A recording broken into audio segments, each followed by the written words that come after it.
ನೀವು ಕುತ್ಕೊಳ್ರಿ, 2 ನಿಮಿಷ ಅವ್ರು ಮಾತಾಡಿ ಹೇಳಿ. ಮಾನ್ಯ ಅಧ್ಯಕ್ಷೆ, ನನ್ನ ಹೆಸರನ್ನು ಹೇಳಿದ್ದಾರೆ.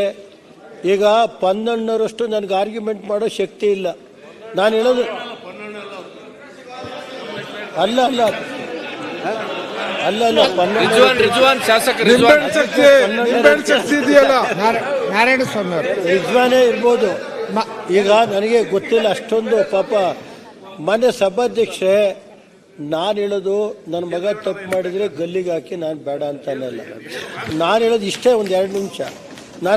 ನಾನು ವಹಿಸ್ಕೊಳ್ಳೋಕೆ ಬಂದಿಲ್ಲ, ಇಲ್ಲಿ ಚರ್ಚೆ ಮಾಡೋಕ್ಕೆ ಬಂದಿಲ್ಲ.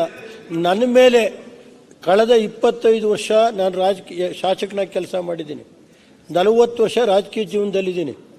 ಮಾನ್ಯ ಸಭಾಧ್ಯಕ್ಷೆ, ನನ್ನ ಮೇಲೆ ಯಾರೋ ಹೆಣ್ಮಗುರು ಕರ್ಕೊಂಬಂದು DG ಆಫೀಸ್ನಲ್ಲಿ DG ಬರೆಸ್ಕೊತಾನೆ ಕಂಪ್ಲೇಂಟ್ ಅಂದರೆ ಅವ್ನು DG ಆಗಕ್ಕೆ ನಾಲಾಯಕೇನ್ರಿ?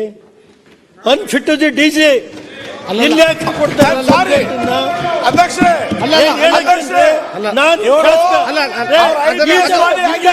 ಅದು ಬೇರೆ ತನಿಖೆ ನಡೀತಾ ಇದೆ, ಅದು ಬೇರೆ ತನಿಖೆ ನಡೀತಾ ಇದೆ. ಅಲ್ಲ, ಅಲ್ಲೇ ಅದನ್ನ ಮಾತಾಡುವಂತ್ರಿ.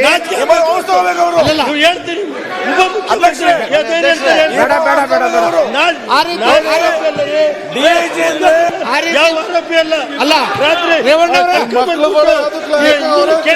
ಆ ರೀತಿ ಮಾತಾಡೋದು ಅಧಿಕಾರಿಗಳಿಗೆ ಸರಿಯಲ್ಲ. ಇವತ್ತು ಇದು ಇಂಥ ನೀಚಗೆಟ್ಟ ಸರ್ಕಾರ ಇದು. ಅಲ್ಲಲ್ಲ, ಸರ್ಕಾರಕ್ಕೆ ಯಾಕೆ ಹೇಳ್ತೀರಿ? ಸರ್ಕಾರಕ್ಕೆ ಯಾಕೆ ಹೇಳ್ತೀರಿ?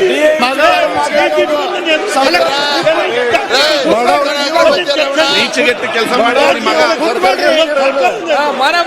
ಕೆಲಸ ಕೂತ್ಕೊಳ್ರಿ. ಸನ್ಮಾನ್ಯ ಅಧ್ಯಕ್ಷರೇ, ದಯಮಾಡಿ ಕೂತ್ಕೊಳ್ರಿ, ಸಾಕಿ ಹೇಳಿದಿರಲ್ಲ, ತಾವು ಹೇಳಿದಿರಲ್ಲ, ಕೂತ್ಕೊಳ್ರಿ.